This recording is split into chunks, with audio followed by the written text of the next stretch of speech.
زری نے اپنا بیان ختم کیا تو میں حیرت بھری نظروں سے اسے دیکھتا چلا گیا۔ وہ خاصی سنجیدہ اور گھمبیر نظر آ رہی تھی۔ چند لمحات کی خاموشی کے بعد میں نے اس سے پوچھا، زری، اس سب کے باوجود بھی تم لالی سے شادی پر تیار ہو گئیں، کیوں؟ وہ خیالوں میں گم ہو گئی۔ چند لمحات کے سکوت کے بعد اس نے جواب دیا، تھانے دار صاحب، میں نے آپ کو بتایا ہے نا، اس تلخ حقیقت کا مجھے بہت بعد میں پتہ چلا تھا۔ اس وقت تک میری شادی ہو چکی تھی۔ شادی سے پہلے اکثر لوگوں کی طرح میں بھی سلمیٰ کو قصوروار سمجھتی تھی۔ آپ میری بات کو سمجھنے کی کوشش کریں۔ آخری جملہ اس نے بڑے بے بس اور لجاجت بھرے انداز میں کہا تھا۔ میں نے اپنے سر کو بڑے معنی خیز انداز میں اثباتی جنبش دی اور ٹھہرے ہوئے لہجے میں کہا، میں بڑی اچھی طرح تمہاری بات سمجھ گیا ہوں زری، اور میں جس مقصد کے لیے یہاں آیا تھا وہ مقصد تقریباً پورا ہو گیا ہے۔ جی، کون سا مقصد؟ اس نے اضطراری لہجے میں استفسار کیا۔ میں نے رحیم بخش عرف لالی کا نام ظاہر کیے بغیر کہا، مجھے باخبر ذرائع سے پتہ چلا تھا تم میاں بیوی آپس میں بہت لڑائی جھگڑا کرتے ہو۔ آج میرا ادھر سے گزر ہوا تو میں نے سوچا کہ تم سے بات کر لوں۔ لالی تو گھر میں موجود نہیں، اس لیے میں تم سے بات کرنے کو رک گیا، لیکن میں نے ڈرامائی انداز میں دانستہ جملہ نامکمل چھوڑا، پھر لمحاتی توقف کے بعد اضافہ کرتے ہوئے کہا، لیکن تم نے اللہ وسائی لالی اور سلمیٰ کی جو کہانی سنائی ہے اس کی روشنی میں تم دونوں کے جھگڑے کی وجہ صاف نظر آ گئی ہے۔ اللہ وسائی تو پچھلے سال گزر گئی، لیکن یہ نامعقول لالی تو ہے۔ مجھے امید ہے یہ تمہیں بھی تانے مارتا ہوگا۔ تمہاری شادی کو بھی 2 سال سے زیادہ کا عرصہ ہو گیا ہے، اور میری معلومات کے مطابق ابھی تک تمہاری کوئی اولاد بھی نہیں ہوئی۔ میں ٹھیک کہہ رہا ہوں نا؟ میں نے اس کے دل کا حال اور صورتحال کی حقیقت جاننے کے لیے یہ چال چلی تھی۔ لالی کو نامعقول کہتے ہوئے میں نے زری کی طرفداری کی اور ہمدردی کی بات کی تھی۔ میری اس حکمت عملی کا خاطر خواہ نتیجہ برآمد ہوا۔ وہ چوکنا نظروں سے مجھے دیکھتے ہوئے تشویش بھرے لہجے میں پوچھنے لگی، آپ کو یہ بات کس نے بتائی ہے کہ ہم میاں بیوی میں جھگڑا ہوتا رہتا ہے؟ کیا لالی نے اس سلسلے میں کوئی بات کی ہے؟ نہ لالی نے اور نہ ہی کسی اور نے، میں نے اس کی آنکھوں میں دیکھتے ہوئے مبہم انداز میں کہا۔ میں نے بتایا نا، مجھے باخبر ذرائع سے تم دونوں کے جھگڑے کے بارے میں معلوم ہوا ہے۔ تم اس الجھن میں نہ پڑو کہ مجھ تک یہ خبر کیسے پہنچی، بس اس بات کی تصدیق کر دو کہ میں نے جو کچھ کہا ہے وہ بالکل درست ہے۔ بالکل درست نہیں تو البتہ کسی حد تک ٹھیک ہے، وہ گہری سنجیدگی سے بولی۔ میں سمجھا نہیں، تھوڑی وضاحت کرو، میں نے ٹھہرے ہوئے لہجے میں کہا۔ وہ چند لمحات تک سوچتی ہوئی نظروں سے مجھے دیکھتی رہی، پھر ایک ٹھنڈی سانس خارج کرتے ہوئے بولی، تھانے دار صاحب، یہ بات تو بالکل 16 آنے صحیح ہے کہ ہم دونوں میں اکثر لڑائی جھگڑا ہوتا رہتا ہے، لیکن اس کی وجہ لالی کے تانے یا روک ٹوک نہیں۔ وہ بولتے بولتے خاموش ہو گئی اور افسردہ نظروں سے مجھے دیکھنے لگی۔ میں نے نرمی سے پوچھا، پھر کیا وجہ ہے؟ چھوڑیں، رہنے دیں اس بات کو، وہ کنی کاٹتے ہوئے بولی۔ میں چھوڑ نہیں سکتا زری، میں نے ایک ایک لفظ پر زور دیتے ہوئے کہا۔ مجھے بتایا گیا ہے کہ جب بھی تم میاں بیوی میں جھگڑا ہوتا ہے تو تم اس کی دھنائی اور دھلائی کرتی ہو۔ وہ بڑے آرام سے تمہاری مار کھاتا رہتا ہے۔ کیا تم نے اس پر کوئی سفلی وغیرہ کر رکھا ہے؟ نہیں جی، ایسی تو کوئی بات نہیں، وہ نگاہ چراتے ہوئے بولی۔ بس سمجھ لیں کہ وہ تھوڑا سا بزدل ہے۔ میں ایسا نہیں سمجھ سکتا زری، میں نے اس کے چہرے پر نگاہ گاڑتے ہوئے قدرے سخت لہجے میں کہا۔ میں نے بزدل اور کمزور شوہر دیکھے ہیں، لیکن لالی جس طرح تمہارے لات جوتے کھاتا ہے ایسی کوئی مثال میرے علم میں نہیں۔ میں اس راز تک ضرور پہنچوں گا جو تم میاں بیوی کے درمیان چھپا ہوا ہے۔ آپ کو تو ہمارے بارے میں بہت کچھ پتہ چل چکا ہے، وہ جھینپے ہوئے لہجے میں بولی۔ میں نے بدستور سخت لہجے میں کہا، بہت کچھ سے بھی زیادہ۔ میں تو یہ بھی جانتا ہوں کہ لڑائی کا آغاز تم کرتی ہو۔ تم اس سے مطالبہ کرتی ہو کہ وہ تمہیں طلائی زیورات کے 2 بھرپور سیٹ بنوا کر دے۔ تم اس کی آمدنی اور حیثیت سے اچھی طرح واقف ہو۔ وہ بیچارہ 35-40 تولے سونے کے جھمکے، جھومر، بالیاں، چوڑیاں، گلوبند اور کنگن کہاں سے بنوا کر دے؟ تمہارا یہ مطالبہ سراسر ناجائز اور غلط ہے۔ وہ یک ٹک مجھے دیکھتی رہی۔ چند لمحے اسی کیفیت میں رہنے کے بعد وہ گویا ہوئی۔ اس کی آواز میں زمانے بھر کی یاسیت اور افسردگی بھری ہوئی تھی۔ اس نے بھرائی ہوئی آواز میں مجھ سے استفسار کیا، تھانے دار صاحب، کیا ایک عورت شادی شدہ عورت ہونے کے ناطے میں زیورات کی خواہش نہیں کر سکتی؟ کیوں نہیں کر سکتی؟ ضرور کر سکتی ہو، میں نے سمجھانے والے انداز میں کہا، لیکن انسان کو اپنی چادر دیکھ کر پاؤں پھیلانا چاہیے، اور جس انسان کی چادر میں جگہ جگہ سوراخ ہوں وہ کہاں سے پاؤں پھیلانا شروع کر دے اور کہاں تک پھیلائے؟ چادر اوڑھنے کے باوجود بھی اگر انسان کے سر پاؤں ننگے ہی رہیں تو ایسی چادر کا کیا فائدہ؟ تم کیا کہنا چاہ رہی ہو زری؟ میں نے چونک کر اس سے سوال کیا۔ وہ اپنی ہی دھن میں بولتی چلی گئی، تھانے دار صاحب، میں تو لالی سے صرف 2 زیورات کی فرمائش کرتی ہوں، اور میرا یہ مطالبہ کسی بھی صورت ناجائز نہیں۔ ہر شادی شدہ عورت کو بننے سنورنے کا حق حاصل ہے، اور عورت کا اصل بناؤ سنگھار تو اس کی تخلیق ہوتی ہے۔ میں بھی اپنے سنار سے صرف 2 زیورات مانگتی ہوں، لیکن اس کی ذات تو مٹی مٹی ہے۔ وہ اپنی مٹی سے کھوکھلے اور بے جان برتن تو تیار کر سکتا ہے، لیکن میری آرائش اور زیبائش کے لیے 2 طلائی زیورات فراہم کرنے سے قاصر ہے۔ سلمیٰ پر بانجھ ہونے کا الزام سراسر غلط تھا۔ ایک بے برگ و بے ثمر سوکھا پیڑ کسی کو فیض نہیں پہنچا سکتا، اسی لیے حالات اور واقعات ہر لمحہ اس پر لات جوتے برساتے رہتے ہیں۔ بات ختم کرتے ہی اس نے گردن جھکا لی اور دبی دبی سسکیوں میں رونے لگی۔ میں نے اس کے اس عمل میں رکاوٹ بننے کی کوئی کوشش نہیں کی۔ اگر وہ سچی تھی تو یہ رونا اس کے حق میں بہتر تھا۔ پتہ نہیں کب سے آنسوؤں کے سیل آب کو اس نے سینے میں روک رکھا تھا۔ اس کھارے پانی نے اس کے دل و جگر پر آبلے ڈال دیے ہوں گے، اس کی روح تک میں اذیت کا ناسور اتر چکا ہوگا۔ اس نے بڑے خوبصورت الفاظ میں اپنا دکھ مجھ تک پہنچا دیا تھا۔ میں نے جس پکے ہوئے زخم کا منہ نوچ ڈالا تھا اس کا سارا مواد خارج ہو گیا۔ طوفان گزرا تو انعام میں اسے خاموشی اور سناٹا دے گیا۔ وہ میرے سامنے سر جھکائے چپ چاپ ساکت بیٹھی تھی۔ انسان کی زبان بولنے کے لیے بےتاب رہتی ہے، اور جب انسان اپنی کہہ گزرتا ہے تو گوشت کے اس لوتھڑے کو بھی قرار آ جاتا ہے۔ زری نے چند الفاظ میں حالات کا ایک جہان معنی کھول کر میرے سامنے رکھ دیا تھا، جس کے بعد کچھ پوچھنے اور بتانے کی کوئی گنجائش تھی اور نہ ہی ضرورت۔ میں اٹھ کھڑا ہوا اور یہ کہتے ہوئے اس کے گھر سے نکل آیا، زری تم فکر نہ کرو، اللہ نے چاہا تو سب ٹھیک ہو جائے گا۔ یہ جاننا خاصا مشکل ہے کہ اللہ کیا چاہتا ہے۔ جو لوگ محنت، فہم و فراست اور سچی لگن سے اس راز تک رسائی حاصل کر لیتے ہیں، پھر ان کے لیے سب ٹھیک ہو جاتا ہے، لیکن اکثر لوگ اس حقیقت سے نابلد ہی ہوتے ہیں جب ہی وہ فکروں اور پریشانیوں میں گھرے رہتے ہیں۔ بہرحال اگر طلب اور جستجو میں کوئی کھوٹ نہ ہو تو انسان ایک روز شاد باد منزل مراد ہو کر رہتا ہے۔ زری کے تاثیر بھرے الفاظ سے جو حقیقت مجھ تک پہنچی تھی، اس نے لالی کے لیے میرے دل و دماغ کو غصے سے بھر دیا تھا۔ وہ کاغذی شعر میرے سامنے بڑے بڑے دعوے کر گیا تھا، لیکن زری کی ایک ہی بوچھاڑ نے اس کاغذی شعر کو بھگو کر زمین سے چپکنے پر مجبور کر دیا تھا۔ میں نے اسی لمحے فیصلہ کر لیا تھا کہ اسے تھانے بلواؤں گا اور اس کے ساتھ وہی سلوک کروں گا جس کا وہ قرار واقعی استحقاق رکھتا تھا۔ آئندہ 2-3 روز تک تھانے میں کچھ اس قسم کی ہنگامی مصروفیات رہی کہ لالی جیسا نامعقول آدمی میرے ذہن میں ٹھہر نہ سکا۔ 2 زمیندار خاندانوں میں دیری نہ دشمنی کی چنگاری کو ایک معمولی سے واقعے نے ہوا دے کر شعلہ جوالا کا روپ عطا کر دیا تھا۔ دونوں خاندانوں میں ایک رات خونی ٹکراؤ ہوا اور دونوں جانب سے مجموعی طور پر 11 افراد ہلاک اور نصف درجن شدید زخمی ہوئے تھے۔ میں اس واقعے کو نمٹانے میں بے حد مصروف رہا، لہٰذا لالی کی جانب میرا دھیان گیا ہی نہیں۔ آئندہ کبھی اس خون ریز واقعے کی داستان قارئین کی خدمت میں پیش کروں گا۔ یہ اس واقعے کے 5 یا 6 دن بعد کا ذکر ہے۔ میں حسب معمول تیار ہو کر اپنے کمرے میں پہنچا تو ایک افسوسناک واقعے کی اطلاع میری منتظر تھی۔ مجھے بتایا گیا کہ جیون پور میں ایک شخص نے چھت سے لٹک کر خودکشی کر لی ہے۔ کون تھا وہ بدبخت؟ میں نے اطلاع دینے والے کانسٹیبل سے دریافت کیا۔ جناب، اس بندے کا نام ہے لالی، کانسٹیبل نے جواب دیا۔ ہفتہ 10 دن پہلے وہ آپ سے ملنے یہاں بھی آیا تھا۔ کانسٹیبل کے انکشاف نے مجھے گہری تشویش میں مبتلا کر دیا۔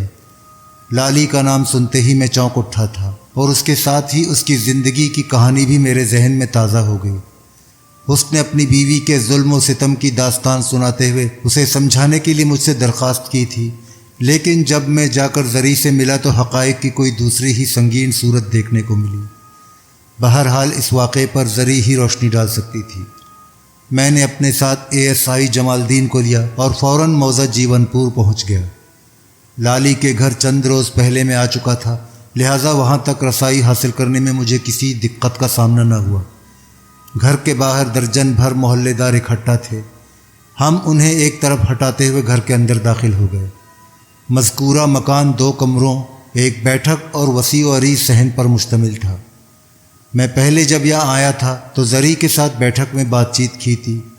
مکان کے دونوں کمرے پچھلے حصے میں واقع تھے۔ ان کے آگے عرض کے رخ برآمدہ تھا اور اس کے بعد کشادہ صحن آتا تھا۔ بیٹھک نامی کمرہ گھر کے ابتدائی حصے میں تھا۔ میں زری کی رہنمائی میں اس کمرے میں پہنچ گیا جہاں لاش لٹکی ہوئی تھی۔ جب تک لالی کی ماں اللہ وسائی زندہ تھی، یہ کمرہ اس کے تصرف میں تھا۔ برابر والے کمرے میں لالی اپنی بیوی کے ساتھ رہتا تھا۔ میں نے کمرے میں داخل ہو کر لالی کی لاش کا بغور جائزہ لیا۔ کمرے کی چھت میں شہتیر کے ساتھ بندھا ہوا ایک رسا نیچے لٹک رہا تھا، جس کے دوسرے سرے پر بنے ہوئے پھندے میں لالی کی گردن پھنسی ہوئی تھی۔ پھندا لگنے کے باعث اس کی آنکھیں باہر ابل آئی تھیں اور گردن اپنے معمول کے سائز سے کچھ لمبی ہو گئی تھی۔ لالی کی پھانسی لگی لاش بڑے بے سر و سامانی سے جھول رہی تھی۔ میں نے اس کے معلق پاؤں کے نیچے دکھائی دینے والے منظر کا جائزہ لیا۔ پاؤں سے قریباً 1.5 فٹ نیچے ایک چوبی میز رکھی نظر آ رہی تھی۔ مذکورہ میز کے پہلو میں کمرے کے فرش پر ایک کرسی الٹی پڑی تھی۔ مجھے یہ اندازہ قائم کرنے میں کوئی دقت پیش نہ آئی کہ لالی نے اپنے مشن کی تکمیل کے لیے چوبی میز پر اس کرسی کو رکھا ہوگا، پھر کرسی پر چڑھ کر اس نے پھانسی کا پھندا اپنی گردن میں ڈال لیا ہوگا، وہ پھندا جو اس نے پہلے شیطیر کے ساتھ باندھ کر نیچے لٹکا لیا تھا۔ اس کے بعد کا مرحلہ بیک وقت بڑا جان گسل اور آسان ہوتا ہے۔ جان گسل ان معنوں میں کہ گردن میں سانس کا پھندا لگ کر موت واقع ہو جاتی ہے، اور آسان اس طرح کہ صرف اس شے کو ٹھوکر لگانا ہوتی ہے جس پر کھڑے ہو کر جان گنوانے کا عزم کیا ہو۔ لالی نے بھی کرسی کو پاؤں کی ٹھوکر سے ہٹا کر خود کو موت کے حوالے کر دیا تھا۔ میں نے آئندہ آدھے گھنٹے میں جائے واردات کا مکمل نقشہ تیار کیا اور لالی کی لاش کو پوسٹ مارٹم کے لیے سرکاری اسپتال روانہ کر دیا۔ ASI جمال الدین لاش کے ساتھ ہی اسپتال چلا گیا تھا۔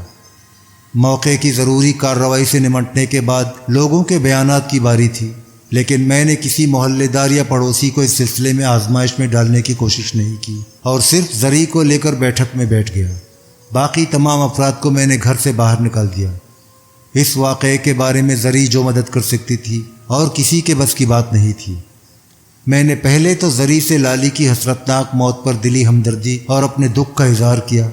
یہ رسم زمانہ بھی تھی اور موقع کی ضرورت بھی۔ وہ بڑی ہی ویران نظر سے مجھے دیکھتی رہی۔ میں اس جذباتی کیفیت کو کوئی واضح نام نہ دے سکا۔ نہ تو یہ کہا جا سکتا تھا کہ لالی کی موت پر بے حد غمزدہ ہے، اور نہ ہی کہنا ممکن تھا کہ اسے اس واقعے سے کوئی خوشی حاصل ہوئی ہے۔ وہ ایک عجیب سے سناٹے میں گرفتار دکھائی دیتی تھی، جیسے اس کی سمجھ میں نہ آ رہا ہو کہ آخر یہ ہوا کیا ہے۔ زری، مجھے اس واقعے کا دلی افسوس ہے، میں نے گھمبیر لہجے میں کہا۔ تمہارے خیال میں یہ سب کیسے ہوا؟ میں کچھ نہیں جانتی، وہ نہیب سی آواز میں بولی۔ کوئی بھی شخص خواہ مخواہ اپنی جان سے نہیں کھیلتا، میں نے ٹھہرے ہوئے لہجے میں کہا۔ اس کے پیچھے کوئی نہ کوئی اہم بات ہوتی ہے۔ لالی نے اگر گلے میں پھندا ڈال کر جان دی ہے تو اس کا کوئی فوری محرک بھی ضرور ہوگا، اور اس بارے میں صرف تم ہی مجھے بتا سکتی ہو۔ اس نے کوئی جواب نہیں دیا، گردن جھکا کر گود میں رکھے ہوئے اپنے ہاتھوں سے کھیلنے لگی۔ اس وقت وہ مجھے جذباتی کیفیت میں گرفتار کسی تذبذب میں مبتلا نظر آئی۔ مجھے یوں محسوس ہوا جیسے وہ کچھ کہنا چاہ رہی ہو، مجھے کچھ بتانا چاہ رہی ہو، لیکن الفاظ زبان تک پہنچنے سے پہلے ہی توانائی سے خالی ہو جاتے ہوں اور وہ الجھ کر پھر سوچنے لگتی ہو۔ میں نے ہمدردی بھرے دھیمے لہجے میں اسے پکارا، زری، لالی تو چلا گیا، اسے واپس نہیں لایا جا سکتا۔ اگر کسی شخص نے اس کی جان لی ہوتی تو میں قاتل کو گرفتار کرنے کے لیے اپنی آخری سی کوشش کر ڈالتا، لیکن اس نے تو خود ہی اپنے آپ کو ختم کر ڈالا۔ وہ قاتل بھی ہے اور مقتول بھی، لیکن اگر تم میرے سامنے دل کا بوجھ ہلکا کر لو گی تو یہ تمہاری ذہنی اور جسمانی صحت کے لیے بہت اچھا ہوگا۔ میں تمہارا دشمن نہیں ہوں، مجھے اپنا ہمدرد اور دوست سمجھو۔ میرے مرہم بردار الفاظ نے اس کی گھائل سوچ کی بڑی مناسب تیمارداری کی۔ اس نے سر اٹھا کر میری جانب دیکھا۔ مجھے اس کی آنکھوں میں ویرانی، حیرانی اور پریشانی دکھائی دی۔ اس کے ساتھ ہی اضطراب، اضطرار اور الجھاؤ بھی نظر آیا۔ وہ تذبذب اور تأمل کی آخری منزل سے گزر رہی تھی۔ اسے مسلسل خاموش اور متأمل پا کر میں نے ٹھہرے ہوئے لہجے میں پوچھا، کیا پچھلی رات بھی تم دونوں کا کوئی جھگڑا ہوا تھا؟ وہ زبان سے کچھ نہ بولی، تاہم اقرار میں گردن ہلا دی۔ اس کا یہ اثباتی جواب پا کر میں نے نرمی سے استفسار کیا، اور یہ بھی ایک ویسا ہی جھگڑا تھا جیسا اکثر تم دونوں کے بیچ ہوتا رہتا ہے؟ اس نے مختصر سی لب کشائی کی۔ جی، اور اس مرتبہ بھی تم ہی نے اس کی پٹائی کی ہوگی۔ میں بآہستگی اسے بولنے کی راہ پر لانے کی کوشش کر رہا تھا۔ اس معاملے میں اس کا زبان کھولنا بہت ضروری تھا۔ میں یہ جاننا چاہتا تھا کہ لالی نے کس بات سے دل برداشتہ ہو کر اپنی جان لے لی تھی۔ یہ ٹھیک ہے، اس بدقسمت کے ساتھ ایک ایسا میڈیکل مسئلہ تھا کہ اسے اپنی زندگی سے بیزار، شرمندہ اور دل برداشتہ ہونا چاہیے تھا، مگر اس کی تاریخ یہ بتاتی تھی کہ وہ اپنی خامی کے لیے بہت زیادہ جذباتی اور حساس نہیں۔ اگر ایسی کوئی بات ہوتی تو وہ بہت پہلے کچھ کر چکا ہوتا۔ وہ نااہل ہی نہیں بلکہ اول درجے کا بزدل اور ڈرپوک بھی تھا، جبکہ اس قسم کے اقدامات کے لیے ایک خاص قسم کی جرأت اور حوصلے کی ضرورت ہوتی ہے۔ اگر گزشتہ رات اس نے پھندا ڈال کر اپنی جان دے دی تھی تو اس کا مطلب یہی تھا اس رات کوئی غیر معمولی واقعہ پیش آ گیا تھا، کوئی ایسی بات ضرور ہوئی تھی جس پر اس نے یہ رد عمل ظاہر کیا تھا۔ میں اسی نقطے تک پہنچنے کے بعد زری کو کرید رہا تھا۔ میرے سوال کے جواب میں اس نے لب کشائی کے معاملے میں تھوڑی اور فراخ دلی دکھائی اور بولی، جی تھانے دار صاحب، ایسا ہی ہوا تھا۔ میں نے نرمی اور ملائمت کا برتاؤ جاری رکھا۔ ایسا تو ایک عرصے سے ہوتا چلا آ رہا تھا زری، میں نے ٹھہرے ہوئے لہجے میں کہا، لیکن اس نے ایسا سنگین قدم اٹھانے کے بارے میں نہیں سوچا تھا۔ پھر گزشتہ رات وہ اپنی جان کا دشمن کیوں بن گیا؟ آپ بالکل ٹھیک کہہ رہے ہیں تھانے دار جی، اس نے ایک بوجھل سانس خارج کرتے ہوئے کہا اور خلا میں گھورنے لگی۔ میں خاموشی سے اس کے مزید بولنے کا منتظر رہا۔ اس بات کے آثار واضح ہو رہے تھے کہ وہ مجھے پچھلی رات سے متعلق کسی اہم راز سے آگاہ کرنے کا فیصلہ کر چکی تھی۔ میں بغور اس کے چہرے پر نمودار ہونے والے تاثرات کا جائزہ لیتا رہا۔ چند لمحات کے توقف کے بعد وہ اپنی بات پوری کرتے ہوئے بولی، یہ جھگڑا بھی معمول کی نوعیت کا تھا۔ پہلے میں زبانی کلامی اس پر برستی رہی، وہ بھی حسب استطاعت جواب دیتا رہا۔ پھر کسی فلم کے طے شدہ سین کے مطابق اس رات بھی میں اس کی پٹائی کرنے لگی، مگر آج میرے دل و دماغ میں لالی کے لیے ایک خاص قسم کا غصہ تھا۔ میرا جی چاہ رہا تھا کہ میں اس کو اتنا ماروں کہ وہ مر ہی جائے۔ وہ یکلخت خاموش ہو گئی۔ میں نے معتدل لہجے میں پوچھا، زری، پچھلی رات ایسی کیا بات تھی کہ تمہیں ایسا جنونی غصہ آ رہا تھا؟ پہلے تو تم نے کبھی لالی کی موت کے بارے میں نہیں سوچا تھا۔ اس نے ٹھہری ہوئی نظروں سے مجھے دیکھا اور بتانے لگی، تھانے دار صاحب، چند روز پہلے آپ ہمارے گھر آئے تھے۔ اسی بیٹھک میں بیٹھ کر ہم نے ڈھیروں باتیں کی تھیں جو میرے، لالی، سلمہ اور اللہ وسائی کے بارے میں تھیں۔ آپ نے اپنی آمد کی وجہ یہ بتائی تھی کہ آپ ہمیں سمجھانے آئے ہیں ہم لڑائی جھگڑا نہ کیا کریں۔ میں نے پوچھا تھا، آپ کو ہمارے لڑائی جھگڑے کے بارے میں کس نے بتایا؟ آپ نے مجھے تسلی بخش جواب نہیں دیا تھا، یہ کہہ کر ٹال دیا تھا کہ آپ کو باخبر ذرائع سے یہ بات پتہ چلی ہے۔ مجھے شک نہیں بلکہ یقین تھا کہ لالی ہی میری شکایت لے کر آپ کے پاس تھانے گیا ہوگا۔ میں نے اس بارے میں بھی آپ سے سوال کیا تھا مگر آپ بات بھول کر گئے۔ پچھلی رات میں نے لالی سے صاف صاف کہہ دیا تھا۔ وہ سانس لینے کے لیے متوقف ہوئی، پھر اپنی بات کو آگے بڑھاتے ہوئے بولی، مجھے لالی پر اس بات کا شدید غصہ تھا کہ اس نے گھر کے معاملے کو تھانے تک کیوں پہنچایا۔ میں جب 2-2.5 سال سے ایک ٹنڈ منڈ بے برگ و بے ثمر درخت کے نیچے بیٹھی ناکامیوں و نامرادیوں کی چلچلاتی دھوپ میں اپنے ناآسودہ ارمانوں اور تشنکام خواہشات کو جھلسا رہی تھی تو اس کے پیٹ میں کیوں مروڑ اٹھا جو وہ آپریشن کروانے آپ کے پاس پہنچ گیا؟ یہ تو الٹا چور کوتوال کو ڈانٹے والی بات ہو گئی۔ یہی سوال جب میں نے اس سے کیا تو وہ ڈھٹائی سے صاف مکر گیا۔ میں تو تھانے نہیں گیا تھا، وہ نظر چراتے ہوئے بولا۔ میں نے غصیلے لہجے میں کہا، تھانے دار کو کوئی خواب آیا ہے اور نہ ہی وہ غیب کا علم رکھتا ہے۔ تم نے ضرور میری شکایت کی ہوگی جو وہ مجھے سمجھانے گھر آیا تھا۔ وہ ٹال مٹول کرنے لگا تو مجھے اس پر اور غصہ آیا۔ میں نے کہا، مجھے تمہارے تانے جانے پر کوئی اعتراض نہیں، دکھ اس بات کا ہے کہ تم نے تھانے دار کو آدھی بات بتائی۔ میرے ظلم و ستم کی کہانی سنا کر تم نے اپنی خامیوں کو موٹی چادر کے نیچے ڈھانپ دیا۔ یہ تو کوئی انصاف نہ ہوا نا؟ تمہیں اپنے بارے میں بھی تھانے دار کو کھل کر بتانا چاہیے تھا۔ اس کی ڈھٹائی نے میرے غصے کو اور بھی بڑھا دیا۔ وہ بے خبری کی سی کیفیت میں بولا، مجھ میں ایسی کون سی خامیاں ہیں جو میں نے تھانے دار سے چھپائی ہوں؟ اس کا یہ جواب اس بات کا اقرار تھا کہ وہ آپ کے پاس میری شکایت لے کر آیا تھا۔ اس تصدیق کے بعد میں نے اس پر چڑھائی کر دی۔ میں نے غراہٹ آمیز انداز میں کہا، لالی، تم میں ایک ایسی خامی ہے جو سینکڑوں ہزاروں خامیوں پر بھاری ہے۔ تمہیں یہ سوال پوچھتے ہوئے شرم آنی چاہیے۔ مرد کو اپنی شان کا تحفظ کرنا چاہیے۔ کیا تم مجھے مرد نہیں سمجھتی ہو؟ وہ میرا ہاتھ روک کر سینہ تان کر میرے سامنے کھڑا ہو گیا۔ اس قسم کا رد عمل میں نے پہلی مرتبہ دیکھا تھا، ورنہ آج تک وہ مجھ سے دبتا اور پٹتا رہا تھا۔ مجھے حیرت ہوئی کہ وہ کیسے تن کر کھڑا ہے۔ اس کی جانب سے ایسی جرأت کی میں توقع نہیں کر سکتی تھی۔ اس کی آنکھوں میں آنکھیں ڈال کر میں نے کہہ دیا، لالی، میرے سمجھنے یا نہ سمجھنے سے کیا فرق پڑتا ہے؟ میرے اس ٹھیکے جملے نے گویا جلتی پر تیل کا کام دکھایا۔ اس کا چہرہ غصے سے تمتما اٹھا۔ پھنکار سے مشابہ آواز میں بولا، میں بتانا چاہتا ہوں تمہیں آج کہ میں کتنا بڑا مرد ہوں۔ بات ختم کرتے ہی وہ کسی بھوکے درندے کی مانند مجھ پر جھپٹ پڑا تھا۔ اتنا بتا کر زری خاموش ہو گئی۔ میں نہیں جانتا تھا اس کا یہ توقف کوئی پڑاؤ تھا یا اس کی کہانی اینڈ ہو گئی تھی۔ اس کے بیان کردہ قصے نے میرے تجسس کو 7ویں آسمان تک بلند کر ڈالا تھا، لہٰذا میں نے اضطراری لہجے میں استفسار کیا، پھر کیا ہوا زری؟ اس نے جواب میں خاموشی سے گردن جھکا لی۔ اس کی جھکی ہوئی گردن کا زاویہ آگے کی کہانی بڑی وضاحت سے سنا رہا تھا اور سمجھا رہا تھا کہ زری سے مزید کوئی سوال پوچھنے کی ضرورت نہیں، کیونکہ جو گرجتے ہیں وہ برستے نہیں، اور برسنے والوں کو گرجنے کی حاجت نہیں ہوتی۔ لالی اگر زری کا سنار ہوتا تو 2.5 سال میں اسے طلائی زیورات چڑھا کر سونے سے پیلا کر چکا ہوتا۔ وہ مٹی کے گولوں سے کھیلنے والا مٹی کا مادھو تھا، جو زندگی کے اہم میدان میں ہمیشہ مٹی کا گھوڑا ثابت ہوا تھا۔ یہ بے جان، بے طوفان اور بے ہیجان گھوڑا گزشتہ رات بھی یقیناً ریس ہار گیا ہوگا۔ ہار اور جیت انسان کے کندھوں پر سوار ہو کر جلوہ دکھاتی ہے۔ یہ چہروں پر دکھائی دیتی ہے اور زبان کی حرکات و سکنات سے اپنے وجود کا یقین دلاتی ہے۔ میں زری کی جھکی ہوئی گردن، ڈھلکے ہوئے کندھوں، گونگ زبان اور اترے ہوئے چہرے کو دیکھ کر ایک لمحے میں سمجھ گیا کہ پچھلی رات بھی تاریخ خود کو دہرانا نہیں بھولی ہوگی۔ اوہ!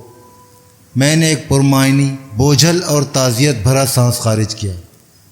زری نے نگاہ اٹھا کر مجھے دیکھا اور ہونٹ کاٹتے ہوئے بولی، پھر وہ جھنجھلا کر کمرے سے نکل گیا تھا۔ میں یک ٹک اسے دیکھتا رہا اور منتظر رہا کہ وہ اس افسوسناک واقعے کے حسرت بھرے انجام پر کیا روشنی ڈالتی ہے۔ اس نے میری آنکھوں میں مچلتے سوالات کو پڑھ لیا اور ایک ٹھنڈی آہ بھرتے ہوئے بولی، ہمارے درمیان جب بھی بدمزگی حد سے بڑھ جاتی تو وہ دوسرے کمرے میں چلا جاتا تھا۔ پہلے وہ کمرہ میری ساس اللہ وسائی کے استعمال میں تھا، لیکن اس کی موت کے بعد سے خالی تھا۔ میں کل رات بھی یہی سمجھی کہ خود کو مزید شرمندگی سے بچانے کے لیے وہ اپنی اماں والے کمرے میں چلا گیا ہے اور وہ رات وہیں گزارے گا۔ مجھے کیا پتا تھا کہ وہ بولتے بولتے رک گئی۔ تمہیں کب پتا چلا کہ وہ خود کو پھانسی لگا کر ختم ہو چکا ہے؟ اس کے خاموش ہونے پر میں نے پوچھا۔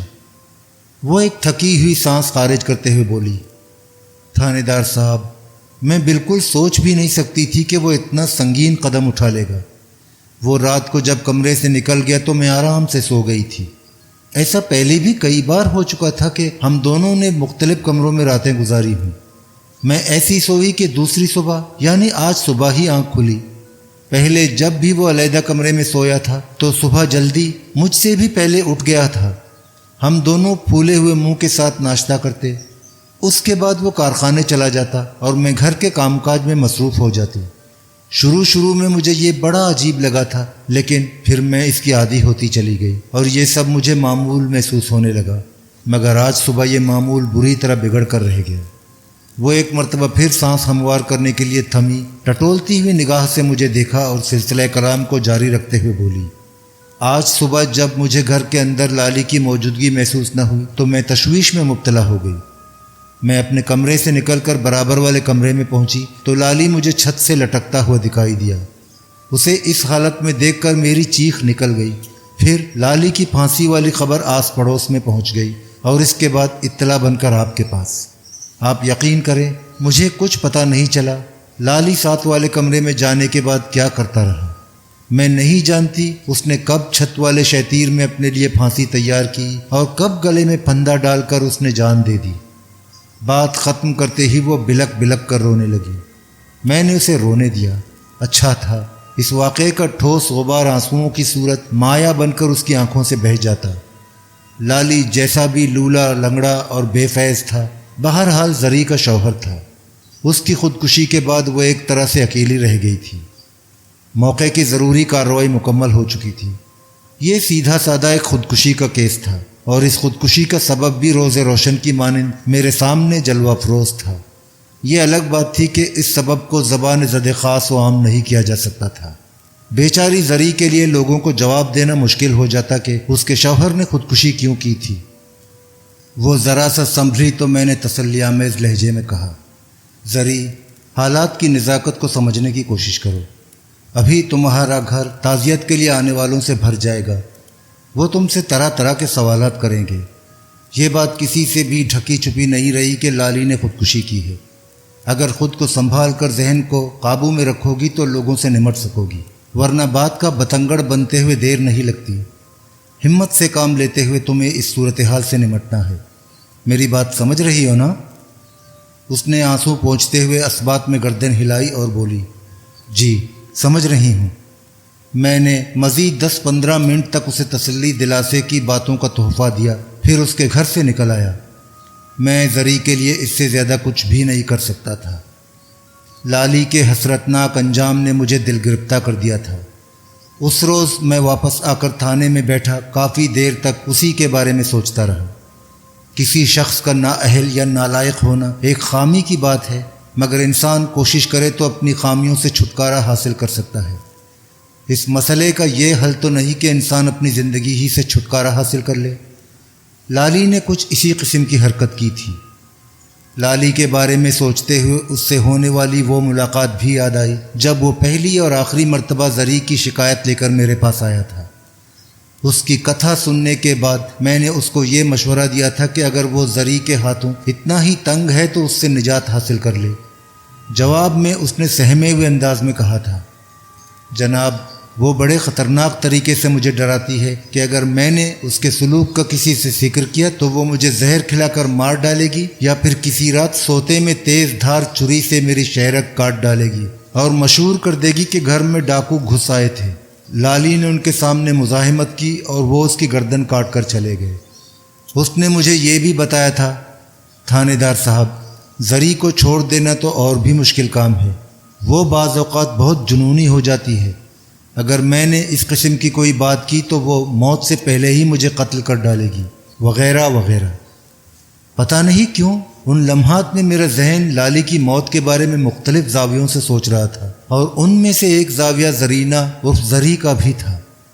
اس بات میں شک و شبے کی گنجائش نہیں تھی کہ لالی فنا کے گھاٹ اتر چکا تھا، اور یہ حقیقت بھی روز روشن کی طرح عیاں تھی کہ اس گھر میں گزشتہ رات ڈاکو نہیں گھسے تھے۔ میں نے جائے وقوع پر پہنچ کر چھت سے جھولتی ہوئی اس کی لاش کا بغور جائزہ لیا تھا۔ وہ سیدھی سادی خودکشی کی ایک واردات دکھائی دیتی تھی۔ لالی نے چھت سے لٹک کر اپنی جان دے دی تھی۔ اس نے یہ سنگین قدم اپنے ایک دعوے کی ناکامی کے بعد اٹھایا تھا۔ اس واقعے کے بارے میں نہایت ہی مختصر الفاظ میں زری نے مجھے تفصیل سے آگاہ کیا تھا۔ شدید نوعیت کے جذباتی دباؤ کے زیر اثر لالی نے اپنی جان لے لی تھی۔ یہ سارے کردار اور واقعات اس کہانی میں اپنی جگہ فٹ تھے، لیکن جانے کیوں میرا دل مطمئن نہیں تھا۔ زری سے ہونے والی پہلی ملاقات میں اس نے مجھے اپنے اور لالی کے خاندانی پس منظر کے بارے میں بہت کچھ بتایا تھا۔ لالی کی ماں اللہ وسائی ہجرت کر کے ہندوستان سے پاکستان آئی تھی۔ اس وقت لالی جوان تھا۔ یہ ماں بیٹا خاندان کے دیگر افراد کو وہیں ہندوستان میں چھوڑ آئے تھے۔ بات دراصل یہ تھی کہ لالی کے باپ اور ماں میں بہت پہلے علیحدگی ہو گئی تھی۔ یہ لوگ علی گڑھ میں رہتے تھے۔ لالی کے باپ کریم بخش کا علی گڑھ میں تالے بنانے کا ایک چھوٹا سا کارخانہ تھا۔